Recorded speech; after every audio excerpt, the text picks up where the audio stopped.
peças complementares para medição? É. É bom mesmo, porque elas são fundamentais para o controle trigonométrico. Controle trigonométrico? Não precisa assustar, não. Você vai entender direitinho. Esse é o assunto da nossa teleaula de hoje. Na teleaula de hoje, você vai aprender a fazer medição com peças complementares. E vai aprender quais são as fórmulas usadas nessas medições. Hoje vamos dar uma de cientistas? Cientistas?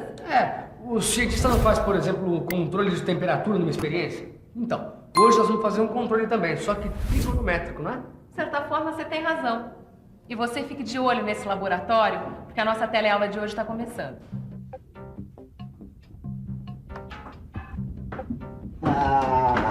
Agora eu quero ver como é que se faz para medir uma peça como essa aqui, ó.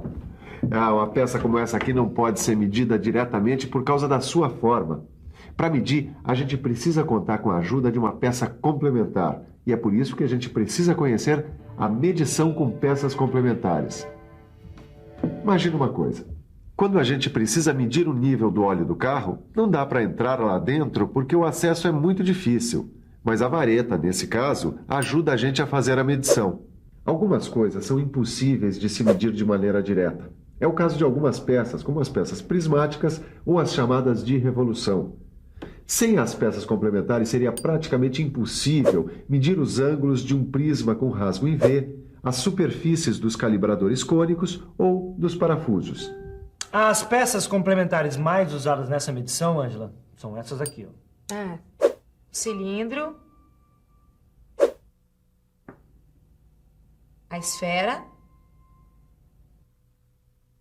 e a meia esfera. Esses instrumentos, eles são de aço temperado e retificado. Eles são duráveis e de medida conhecida. São usados na medição indireta de ângulos, principalmente na medição externa e interna de superfícies cônicas.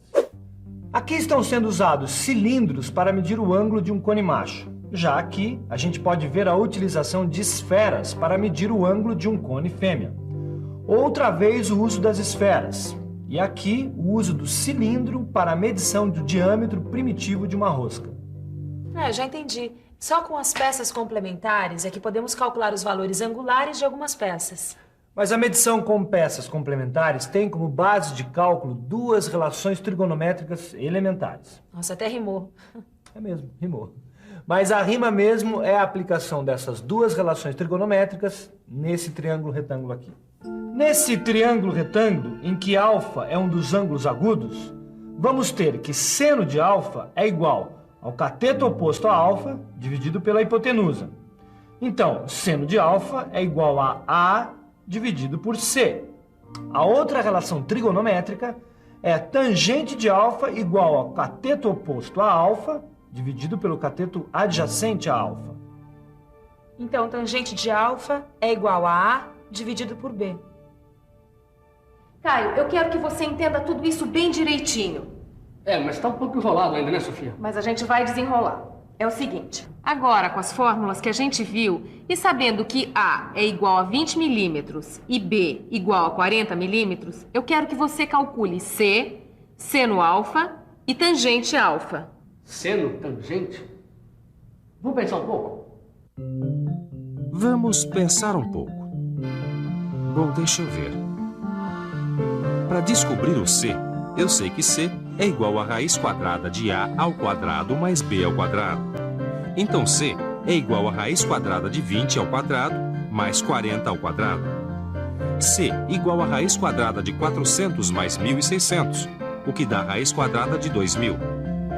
E a raiz quadrada de 2.000 é aproximadamente 44,7. Agora, para descobrir o seno de alfa, eu tenho que lembrar que ele é igual a A dividido por C. Seno de alfa, então, é igual a 20 dividido por 44,7. Seno de alfa é aproximadamente 0,4472. Agora só falta descobrir a tangente de alfa, que é A dividido por B. Então, 20 dividido por 40. Logo, a tangente de alfa é igual a 0,5. O processo de medição com peças complementares é muito usado para medir encaixes rabo de andorinha, como esse aqui, ó. Nesse caso, a peça complementar que a gente usa é o cilindro calibrado. Ah, como nessa representação aqui, ó. É verdade. Agora, para isso, a gente precisa usar algumas fórmulas. Vamos chamar o diâmetro dos cilindros calibrados para a medição de D, cada um com aproximadamente 0,9 de altura. X é igual a L minúscula, que é a largura interna do rabo de andorinha, mais o resultado de D dividido por tangente de alfa sobre 2 mais D.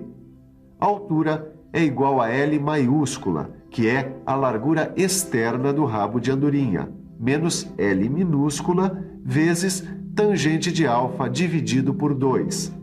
L minúscula é igual a L maiúscula menos o resultado de 2H dividido por tangente de alfa.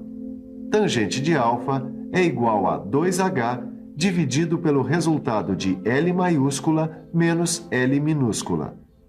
Se o encaixe rabo de andorinha for desse jeito, temos que usar a fórmula Y é igual a L maiúscula menos o resultado de D mais D dividido por tangente de alfa dividido por 2. Então, Angela, acabou a representação do encaixe macho rabo de andorinha? Tá prontinho.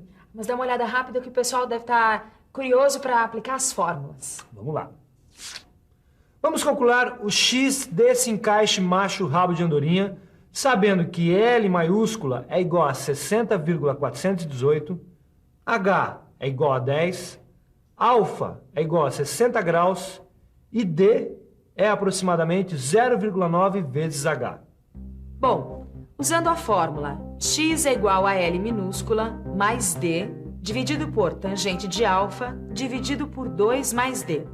Desenvolvendo a operação, dá que x é igual a 73,459 milímetros. Bom, Miguel, agora eu quero ver se você está afiado. Olha aqui. Vamos calcular o y nesse encaixe fêmea-rabo de andorinha, sabendo que L minúscula é igual a 35, H é igual a 11 e alfa é igual a 60 graus. Sabendo que a fórmula principal é y igual a L maiúscula menos o resultado de D mais D dividido por tangente de alfa dividido por 2, e sabendo que D é aproximadamente 9 milímetros e 9 décimos, porque H é igual a 11, a primeira coisa a fazer é descobrir o valor da L maiúscula através da fórmula L maiúscula igual a L minúscula mais 2 vezes H, dividido por tangente de alfa. Então, y é igual a 20,655 milímetros. Caio, onde está aquela representação que chegou do laboratório de desenho? Tá aqui, ó. Ah, muito bem. Eu quero que você ache o X nesse encaixe macho rabo de andorinha, sabendo que o L maiúsculo é 80 milímetros, H é 20 milímetros e alfa é 60 graus. Primeiro, usando a fórmula, a gente descobre que L minúsculo vale 56,906 milésimos e D é aproximadamente 18 milímetros. Agora, a gente usa a fórmula principal, 56,906 milésimos mais o resultado de 18 sobre tangente de 60 graus dividido por 2 mais 18. Aí, 56,906 milésimos mais 18, dividido por 0,5773 décimos de milésimo, mais 18. Usando a calculadora, 56,906 milésimos mais 49,177 milésimos. Concluindo, x é igual a 106 milímetros e 83 milésimos. Muito bem, Caio, eu quero que você fique por dentro da medição do encaixe rabo de andorinha quando a gente tem que medir a ranhura externa e a ranhura interna.